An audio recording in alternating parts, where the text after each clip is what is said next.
Islamabad high court ने कुलभूषण यादव को वकील फराहम करने के लिए भारत को एक और मौका दे दिया। अदालत ने रिमार्क्स दिए कि भारत आए और अपने तहफ़्फ़ुज़ात बताए। अटॉर्नी जनरल ने अदालत में कहा कि भारतीय नुमाइंदों को कुलभूषण के साथ नहीं छोड़ा जा सकता, हाथ मिलाकर कुछ किया जा सकता है। पाकिस्तान में दहशतगर्दी के लिए आने वाले के लिए ट्रायल में भी इंसाफ के सारे तकाजे पूरे होंगे। इस्लामाबाद हाई कोर्ट में भारत के सरकारी दहशतगर्द कुलभूषण यादव को वकील फराहम करने की दरख्वास्त। अदालत ने भारत को वकील फराहम करने का एक और मौका दे दिया। अदालत में अटॉर्नी जनरल ने कहा, अदालत ने पहले भी भारत को कुलभूषण के लिए वकील करने की कोशिश के लिए वक्त दिया था, लेकिन अभी तक कोई जवाब मौसूल नहीं हुआ। भारत चाहता है ये अदालती कार्रवाई खत्म हो जाए। चीफ जस्टिस अतहर मिनुल्लाह ने रिमार्क्स दिए कि अदालत चाहती है कुलभूषण यादव को शफाफ ट्रायल का हक दिया जाए। अदालत ने भारत को हर किस्म का मौका दिया, कोई तहफ़्फ़ुज़ात हैं तो आकर बताएं। अदालत में अटॉर्नी जनरल ने कहा, हमने भारत को एक से जायद बार कौंसलर रसाई की पेशकश की। भारत चाहता है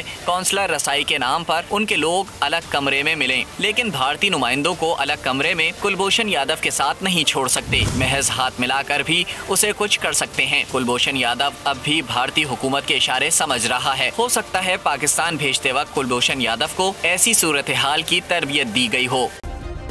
सब्सक्राइब करें और बेल दबाएं ताकि कोई खबर रह न जाए।